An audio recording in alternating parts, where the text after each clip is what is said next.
Hi everyone, I hope you are doing well. Today we will talk about how to fix or how to solve the problem of blurry on AI chatbot Nova. We click on settings. Here we click on apps, default apps, app settings.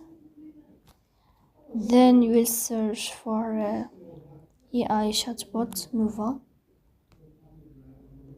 Then we click on first stop and we click OK.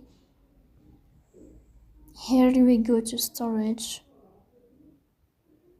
Then we click on clear cache.